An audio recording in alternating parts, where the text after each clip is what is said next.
I've been sent the DPVR E4 VR headset, which if I was to describe it in one sentence, it would basically be a Quest 2 with DisplayPort connectivity and no standalone capability.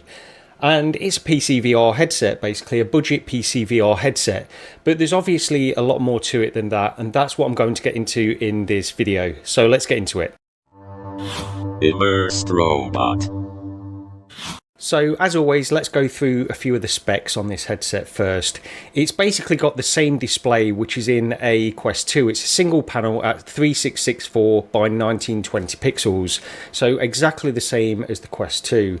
It's also got similar refresh rate, so you can operate this at 72Hz, 90Hz or 120Hz, changing the settings on the DPVR software. It uses the standard Fresnel lenses, same as the Quest 2 really. These are actually slightly bigger lenses than in the Quest 2, but we'll get into more comparisons with that later on. On the spec sheet it claims 116 degrees field of view, slightly bigger than the Quest 2. And also, interestingly, on the spec sheet, it claims 100% binocular overlap, which I don't think I've used a headset before which has ever claimed that. I know the Vive, that had quite a large binocular overlap of 90%, I believe. But anyway, that's what it's claiming on the spec sheet. It works with Steam VR. It also has integrated audio, but also a 3.5mm jack for external headphones if you choose to use those. It's very light with a reported weight of 280 grams without the head strap, just the headset itself, and it also has this interesting flip up design as well, so you can wear the headset and flip it up if you want to view your monitor or anything in your room, for example. And as I've mentioned, it's aimed as a budget PC VR headset at $549.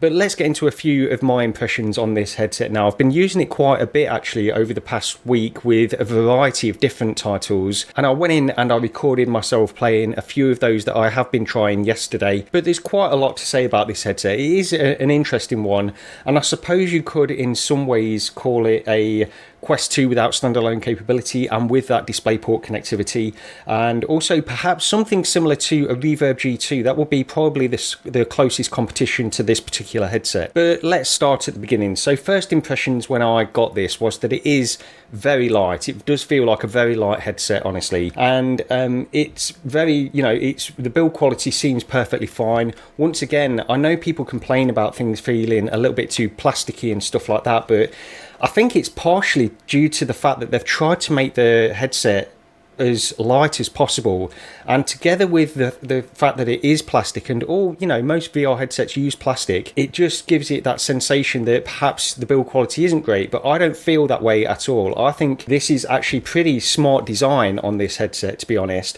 They've used some clever things to keep the weight down. The face gasket uses a similar kind of thing to the PSVR, the original PSVR, where you've got just this rubber face gasket, and yeah, it feels pretty good, very comfortable when I put it on as well. That was one thing that I did notice. The DPVR software as well is very lightweight. It's very easy to set up, and I had no issues with connectivity or getting this set up. Initially, the tracking, the lighting in my room just didn't seem right for this headset, and I had a little bit more of a problem getting the headset to recognise my play space than I've had in other VR headsets in this room. So the Quest 2 seems to pick it up perfectly fine, my play space in this room, but this one, it can take a few seconds of looking around before it actually detects, and that can be a little bit frustrating, and I did have to do that a little bit initially. But the software itself is very good, and it integrates directly into Steam VR, so this is really a Steam VR based headset. As I've mentioned, it uses those Fresnel lenses, and although they are bigger than the Quest 2, and I think you notice that when you're using it a little bit at least, you still get the same problems with Fresnel lenses that you get in the Quest 2. Glare, God rays, all of those things are very similar, in fact almost identical to how they appear in the Quest 2, and that's one of the things I've been doing. I've been going backwards and forwards between the Quest 2 and this headset quite a lot over the past week in order to make that comparison. But of course, one of the big advantages of this compared to the Quest 2 is it has got that native DisplayPort connection to the PC, so you won't get any compression artifacts in this. And I noticed when I was playing the Quest 2 in something like Kayak VR, actually I did a side-by-side photo which I'll probably show here through the lenses of the DPVR E4 and the Quest 2 playing that, There wasn't too much compression. Now, I was using AirLink in my Quest 2 when I was doing this comparison, but I did up the settings to that 200 megabits per second. So it was on that fixed setting, which gives sort of the highest default setting within AirLink. And the comparison was very good. You know, I mean, I think, honestly, there isn't a huge amount that I noticed in that particular title going between the DPVR E4 and the Quest 2 over AirLink. There was a slight difference, but honestly, I can't say that the DisplayPort made a huge impact in that particular title. But in certain other things, and this is what I did notice, when I've gone into things like Project Cars 2, racers are sort of notorious really with showing the compression artifacts in the USB connection on the Quest 2 or in the AirLink connection. It does show up a little bit more in that. And of course you can do other things. You can go into the Oculus debug tool and increase bitrate. The problem is with doing all of this is that then you'll affect your performance and you'll affect a little bit of latency and these kinds of extra side effects of upping the bitrate to get the image quality up to standard. With this, and the advantage of the DisplayPort connection is you don't get any of those compression artifacts first of all anyway, and the fact you don't need to use that encoding of video like you do in the Quest 2, you do get a performance boost in this as well. Now, I'm not going to say, I've not actually gone in and done a side-by-side of how much performance you get as an increase by using DisplayPort, but it is there, and it's probably not too much. You don't need to go and think that this is going to make all the difference in the world in your performance, but it's, you know, it's nice to have any kind of performance gain that you can get. I've been playing quite a lot in the 120 hertz mode in this as well, and I like it. I think it's great. You know, if you can play at those high refresh rates, it does make a difference. I've actually found going into something like Space Pirate Trainer, that is a game which just works so flawlessly in terms of performance that I always tend to go into that when I'm testing these refresh rates. Like with the Valve Index, I remember going into Space Pirate Trainer, even when I had my 1080 Ti graphics card, running the Valve Index at 144 hertz, and Space Pirate Trainer was giving me a 144 frames per second, absolutely rock solid. There was zero drops, and it's just a great experience. I know it's an older one and it's basic, it's a wave shooter, but it's just a fantastic experience when you can run at those high refresh rates. So playing this at 120 hertz on my 3080 was, you know, you get options where you can ramp up the super sampling and things like that, so you can get a really nice clear sharp image in this and locked at those 120 frames per second. Of course, not everything will run at 120 hertz. I've been into Elite Dangerous as well, and I've got it running at 90 hertz pretty comfortably in this headset, and again, great experience. Coming from something like the Pimax Crystal, of course, I notice that there is a drop in fidelity, but you would expect that. This is a budget PCVR headset. The Pimax Crystal is sort of a premium PCVR headset. But coming from the Quest 2, very similar in terms of image quality. I would say just having that native DisplayPort connection does give you slightly better colours, although I know it's been improving a lot, and if you run virtual desktop with the Quest 2, you can get some pretty nice colours in that headset as well. Now, once again, I'll get onto the topic of field of view, very contentious topic. This one, to me, if I was to go from a Quest 2 to this headset, I would say that this gives a slightly bigger field of view than the Quest 2, but it's not a huge difference, honestly. Now, that's just my instinct. That is just what I feel that I'm getting with this headset compared to the Quest 2. Again, I've been going backwards and forwards between these headsets quite a lot over the past week. But yeah, slightly bigger than the Quest 2, I would say, in my opinion. Now, that claim of the 100% binocular overlap is an interesting one. So my understanding of binocular overlap is that with 100% binocular overlap, is this is claiming each eye can see exactly what the amount of view that the other eye can see, obviously from slightly different perspectives.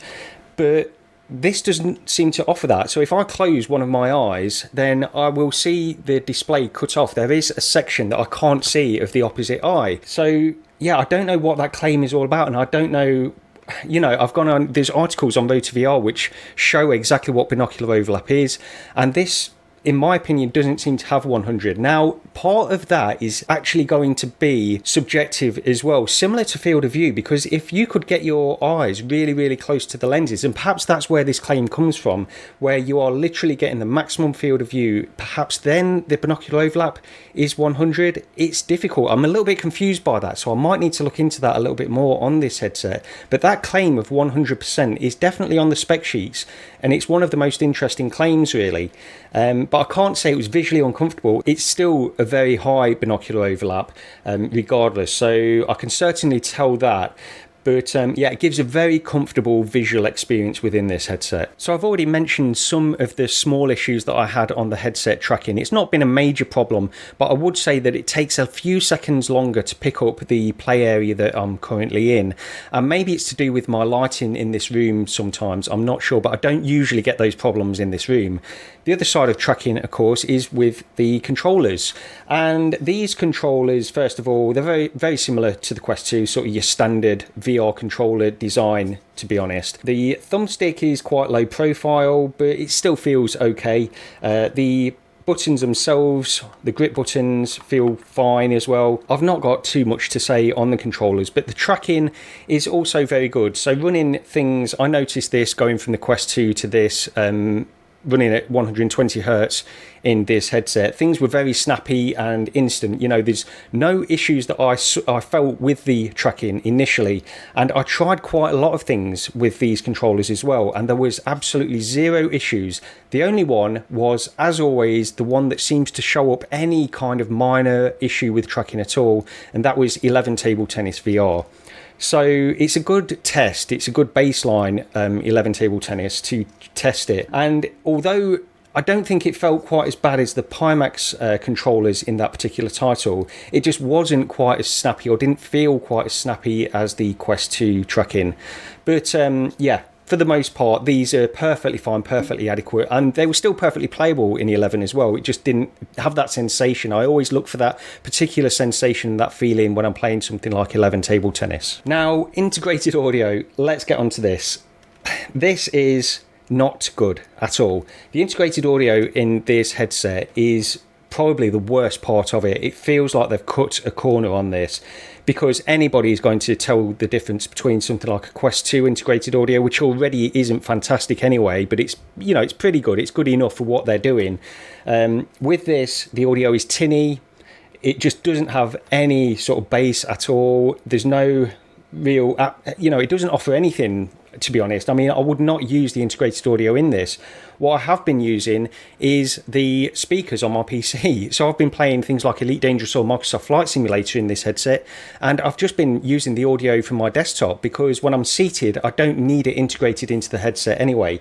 But for other things, I would absolutely recommend using headphones. The audio is the worst part of this headset, that I think anyway, that I've tried it. I've been trying it for a week, and yeah, it's just not up to standard in my opinion, unfortunately. And next up, we've got this DisplayPort cable which goes to your PC. It connects to the DisplayPort, and then also, as usual with these headsets, you also connect it to a 3.0 USB connection in order for it to do the tracking and stuff like that.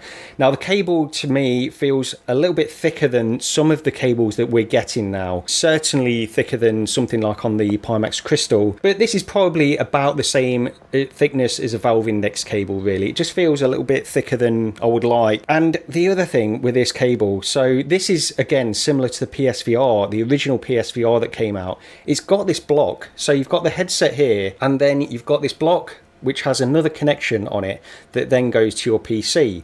This is where you've got the 3.5mm audio connection. I do not understand, I don't like this at all. This is a weird design to me. You've got this hanging off you, exactly the same as the PSVR had with that initial, the V1 version of the PSVR. You had it set up in exactly the same way, where you had this extra block which provided the audio and volume controls and things like that. This doesn't have any volume control, it's literally just a connection and then a 3.5mm jack. So you're going to have this dangling off your back. You're going to have another set of headphones connected through this jack, the cable going up somewhere. You know, it's cable management issues with this kind of stuff. So I really don't like that. I would much rather that not be there and have an integrated 3.5mm jack directly into the headset. Having said that, when I'm playing, this hasn't actually got in the way ever. It does just hang down my back. But either way, I think just for aesthetics and things like that, it's just not, doesn't feel that great to me. The flip up display design is great. I love it. I love having that option. I wish that more VR headsets would have this as an option. So if you want to see something on your desktop, or you just want to look around your room quickly without pass through and stuff, that provides just a perfect solution to this stuff. You know, doing stuff on your desktop, even with some of the better pass through that you have, it can be awkward. So with this kind of system, it's just a second, you flip it up, do what you need to do on the desktop. If you're having some settings that you need to change that you can only do through the desktop, it makes it much easier to do that kind of stuff. I will say though that sometimes when I put the headset back down to the default position, the rubber gasket does sometimes get stuck on my forehead and I have to do like a slight adjustment. So it's sometimes not always the case where you can literally flip it up, flip it back and you're ready to go. There's sometimes some readjustment with that. And I've already mentioned the rubber gasket that surrounds it. I like the design of this. The only thing, I wish there was a little bit of an adjustment that we could make to this, because I'm finding that I'm getting a little bit of light leakage down the side. I might make some kind of mod where I can just move that in just very slightly, just to cover a bit more of my view, because that light leakage is annoying, especially with the Fresnel lenses and the glare that you get off that. So I would like to just close that in slightly. But overall, I really love the design choice of making it this rubber gasket, because it's cushioning, it's not too heavy, it doesn't press on your face or anything like that, so it's a good idea. But yeah, just a tiny adjustment of that would make it slightly better for me personally.